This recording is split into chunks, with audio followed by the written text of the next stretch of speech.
It's going to be played on a day called Russia Day by the Russians in Warsaw, of course, a country that Russia occupied after the Second World War for something in the region of 44 years. And we're seeing these fans, Russia fans, what they wanted to do was walk or march, more precisely, to the stadium. And as soon as they wanted to do that, and as soon as the intention was clear that they wanted to do that, perhaps 10,000 Russian fans, 30,000 Poland fans going in the same direction to that stadium in Warsaw for a game tonight, you just knew that the potential was for clashes to occur between them.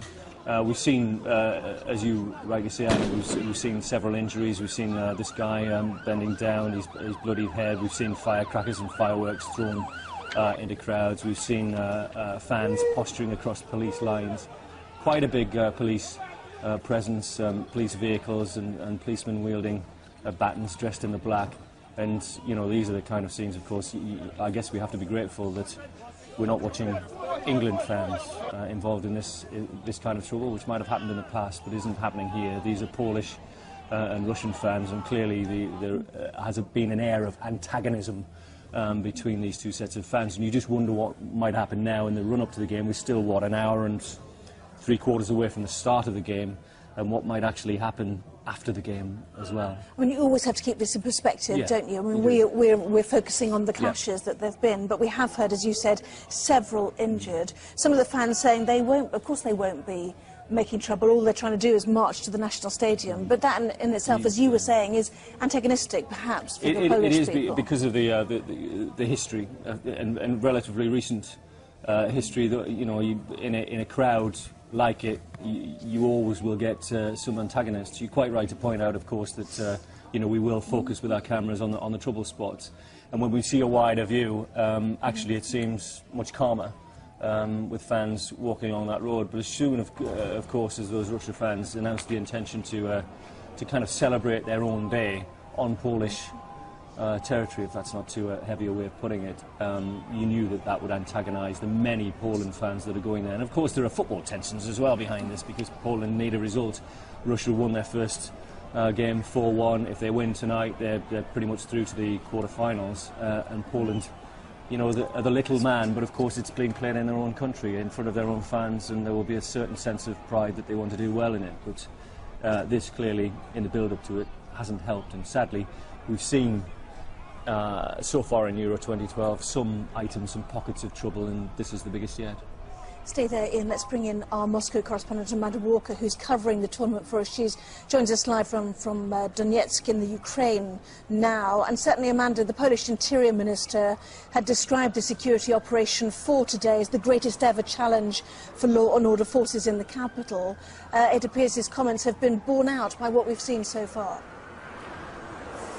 Yeah, I think there was an expectation that this could be a flashpoint for violence in this tournament. Of course, there are historical differences between the two countries, and at present they have big diplomatic problems when you look at the countries' views of each other. Poland generally has a feeling that Russia almost wants to destroy its sovereignty, and Russia suspicious of Poland's diplomatic stance on the EU, on NATO, on issues like that. So of course that filters down. But what we're looking at here is what perhaps was expected. You've got two elements here within both teams, within both certainly the supporters, the fans, and it is a hardcore element. We heard reports prior to this tournament about hooliganism existing within Polish fans, and we've seen at the start of this tournament Russian fans under investigation for attacking stewards. So there was a sense tonight that perhaps the Polish fans would want some kind of revenge, and when you put into the mix the fact that this is Russia Day and you've got the fans marching through the centre of the city, it really does heighten any tension that might be existing there. There were reports in Russian media that some fans were planning to take into the stadium a big banner reading Smolensk.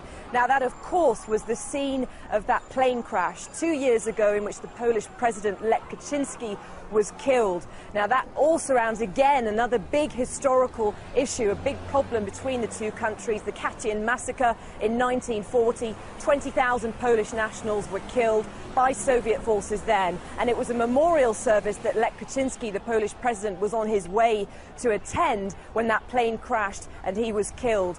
So that happened 2 years ago. That's left a lot of suspicions between the two countries, investigations from both sides offering different conclusions as to what actually happened, but it really adds up to a lot of tension between the two countries, and the fact that this is a football tournament where both supporters have that hardcore element on Russia Day. I think there was high expectation for violence, and these images that we can see certainly suggest that that is happening.